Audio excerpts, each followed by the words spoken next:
Wow wow, எப்படி உதிரி உதிரியா வேற லெவல்ல இருக்கு பாருங்க.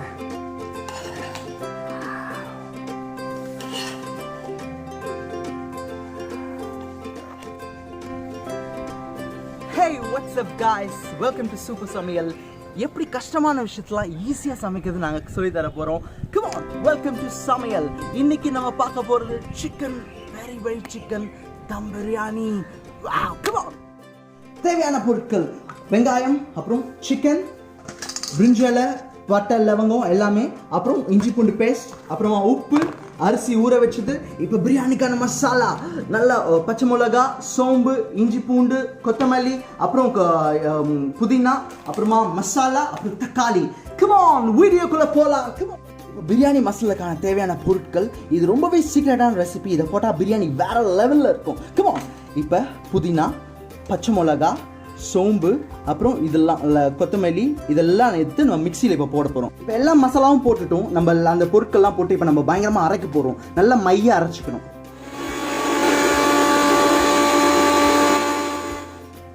வா பாருங்க, ஃப்ரெஷ்ஷாக அரைச்ச மசாலா நல்ல ஒரு புகை வருது. இப்போ நம்ம என்ன காயுது, இதில் வந்து நம்ம அந்த பட்டை, கிராம்பு, பிரியாணி எல்லாத்தையும் போட்டு ஒரு 2 செகண்ட் சார்ட் அவுட் பண்ணணும். இப்போ நம்ம அரைச்சி வச்சுருக்க பிரியாணி மசாலா இதில் அப்படியே போட போகிறோம். எல்லா மசாலாவும் அந்த மசாலாவை போட்டு நல்லா அதை வதக்க போகிறோம். இப்போ நம்ம அழகாக அது நல்லா வதங்கணும். இப்போ நல்லா இந்த மாதிரி எண்ணெய் திரிஞ்சு வரணும். இது கொஞ்சம் கலர் மாறின பிறகு நம்ம வெங்காயத்தை போட்டுடலாம். இப்போவே நல்லா பயங்கரமாக வாசனை அடிக்குது. இப்போ நம்ம வெங்காயத்தை போட போகிறோம். நல்ல மசாலா செம்மையாக வாசனை வருது வேற லெவலில். வெங்காயத்தை நல்லா போட்டு வெங்காயத்தை போட்டுட்டு இப்போ நல்லா வெங்காயத்தை ஹை ஃப்ளேமில் வதக்கணும். வெங்காயமும் இந்த மசாலாவும் நல்லா மிக்ஸ் ஆகும். வா இப்போ பாருங்கள், நல்லா மிக்ஸ் ஆயிடுச்சு. நல்லா வெங்காயம் நல்லா பச்சை கலரில் ஆயிடுச்சு. இப்போ நம்ம உப்பு போட போகிறோம். உப்பு மேலே போட்டோன்னே அது இன்னும் நல்லா மிக்ஸ் ஆகும். எப்பவும் உப்பை கையால் போடணும். அப்போ தான் நம்ம மனசார செய்கிற மாதிரி ரொம்பவே டேஸ்ட்டாக இருக்கும். கமோ இப்போ நம்ம இஞ்சி பூண்டு பேஸ்ட் இதில் போட போகிறோம். இஞ்சி பூண்டு பேஸ்ட் போட்டு நல்லா அதோட பச்சை வாசனை போகிற வரைக்கும் வதக்க போகிறோம். இப்போ நல்லா வெந்துருச்சு. தக்காளி போட போகிறோம். தக்காளி போட்டு நல்லா ஸ்மாஷ் பண்ண போகிறோம். நம்ம கலர் எப்படி இருக்குது பாருங்கள், நல்லா லெவல் ஆயிடுச்சு. கரம் மசாலா ஒரு ஸ்பூன் அப்படியே நல்லா தூவி விட்டுக்கணும். அப்புறம் நம்ம நார்மலான மசாலா ஏதோ ஒரு மசாலா எடுத்து தேவையான அளவுக்கு உங்கள் காரத்துக்கு ஏற்ப மசாலா தூவி விட்டு நல்லா அதை கிளறணும். கிளறி கொஞ்சம் நேரம் வச்சுக்கணும். கொஞ்சம் தண்ணியை மட்டும் கொஞ்சம் ஆட் பண்ணியிருக்கேன். மசாலா நல்லா பச்சை வாசனை போகிற வரைக்கும் வேகணும். இப்போ சிக்கனை நம்ம போட்டுடலாம். சிக்கன் போட்டு தண்ணி ஊற்றணும் அவசியம் இல்லை, ஏன்னா சிக்கன்லேயே நிறைய தண்ணி இருக்கும். சிக்கன் போட்டு நல்லா மசாலாவோட மிக்ஸ் பண்ணிடணும்.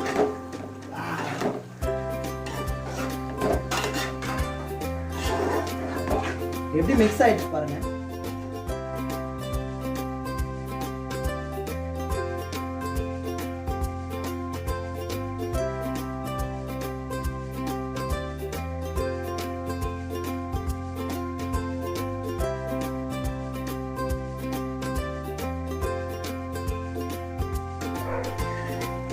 ஹேண்ட்ஃபுல் ஆஃப் புதினாஸ் ஆட் பண்ணிக்கிறோம்.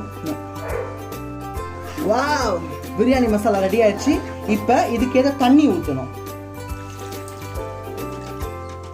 இந்த மாதிரி நல்லா பாயில் ஆகணும். பாயில் ஆனப்ப நம்ம அளந்து வச்சிருக்க அரிசியை போடணும். பாஸ்மதி அரிசி.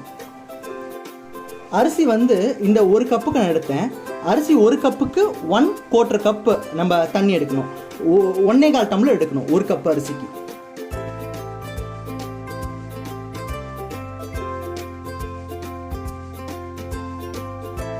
இப்போ அரிசி ஒரு 75% குக் ஆன பிறகு இப்போ நம்ம தம் போட போகிறோம். இந்த மாதிரி குக் ஆகிடும் 75%. இப்போ தம் போட போகிறோம். அந்த தம்முக்காக ஒரு கிச்சன் கிளாத் எடுத்துக்கிறோம். ஒரு கிளாத் எடுத்து நம்ம இப்படி வச்சுட்டு ஃபுல்லாக அது மேலே இது நல்லா அப்படி அதோட லிட்டை க்ளோஸ் பண்ணிட்டு நம்ம இப்போ தம் போட போகிறோம் ஃபுல்லாக. இப்போ தம்மோட வெயிட்டுக்கு மேலே தண்ணி பிடிச்சி ஒரு குக்கர் வச்சிடுறோம். இதை நம்ம ஸ்லோ ஃப்ளேமில் வந்து ஒரு 10 மினிட்ஸ் வச்சுட்டு அதுக்கப்புறம் ஆஃப் பண்ணிட்டு 30 மினிட்ஸ் கழிச்சு ஓப்பன் பண்ண போகிறோம். இப்போ ஒரு சின்ன டிப்பு, நமக்கு தம் அடி பிடிக்க கூடாதுன்னா இந்த மாதிரி ஒரு இதை வந்து ஒரு லிட்டை வச்சுட்டு கீழே அதுக்கப்புறம் ஒரு 5 மினிட்ஸ்க்கு அப்புறம் அதை பண்ணால் நமக்கு அடியே பிடிக்காம தம் சூப்பராக வரும். இப்போ நம்ம பிரியாணி ஓப்பன் பண்ண போகிறோம். பிரியாணி ரெடி.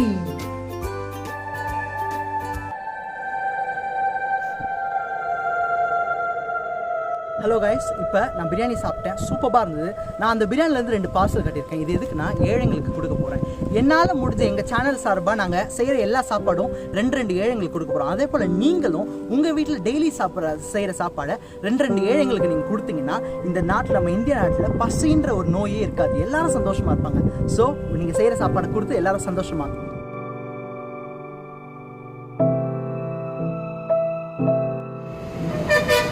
இப்போ நம்ம கோயிலுக்கு வந்துட்டோம். இப்போ நம்ம கொடுக்கலாம் வாங்க.